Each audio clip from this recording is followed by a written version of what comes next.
Hi, I'm Andy with Vector Gaming, and today we're here at the TinyKeep booth with Phi from PhiGames. So would you like to tell us a bit about TinyKeep then, please, Phi? Yeah, so basically TinyKeep's on the face of it looks like a traditional roguelike, procedurally generated dungeons. You're a prisoner, you have to escape the dungeon, you wake up. Basically your objective is just to survive. And there's lots of interesting stuff about the game. It's all physics-based. So it's not like Diablo where you just spam skills and stuff. You actually have to wait for your sword to attack. You can set the environment on fire. There's like obstacles in your way.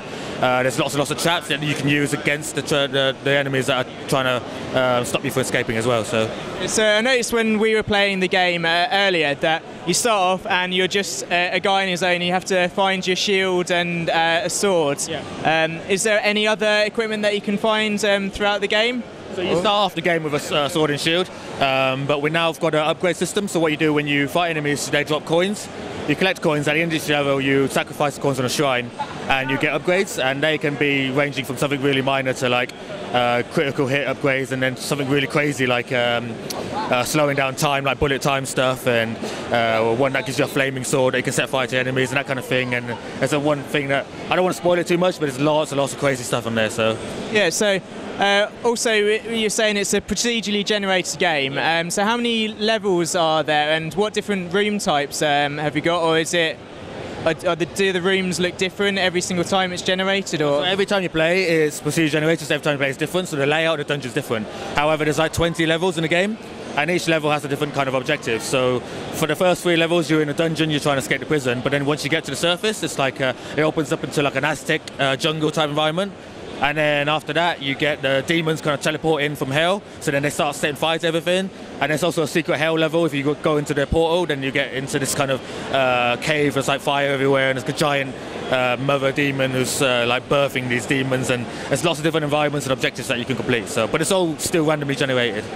So I noticed just before the interview you got a speed run time. So tell us a bit about that and what's happening with your speed run. Basically every day we're doing a daily speed run, and what you have to do is complete the first 3 levels of the game, and fastest time of the day will win.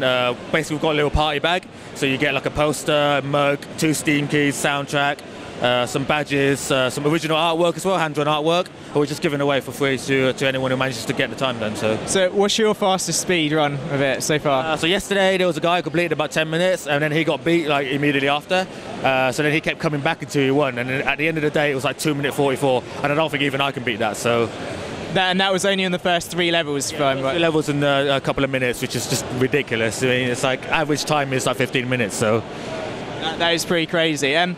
Let's talk a bit about the different AI characters, because I noticed when we were playing it, they seem to interact with each other, and some characters don't seem to like each other and they were fighting against each other. So how do they all work in the game? So actually the individual AI is actually quite simple. You know, obviously enemies attack you or they run away from you if they think they're going to die. But the interesting bit about the game is when you have lots and lots of different enemies and how they interact with each other, like you say.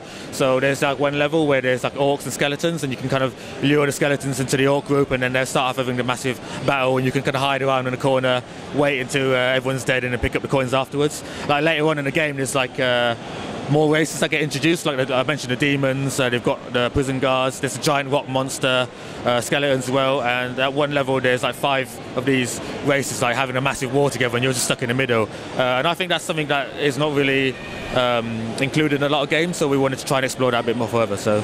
Okay, awesome. So. This was on Kickstarter, if I remember rightly, and it's on the Steam Greenlight program, if I'm right? No, it's actually published, so we've gone straight through. But basically, yeah, we got Kickstarted last year. That was like May 2013. We got funded, and I was able to quit my job and work in it for a whole year. But now it's finished, so.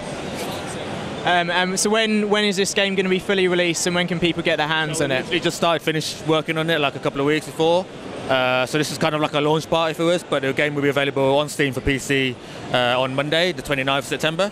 And then afterwards, a couple of weeks later, we'll probably get a Mac and Linux build out as well, and then start looking into some console ports. So. Okay, brilliant. So this has been TinyKeep, and I've been here with Phi from PhiGames. Thank you very much for joining me, Phi. And don't forget to check out the game, and also check out all of our other footage from EGX 2014. Thank you very much. Goodbye.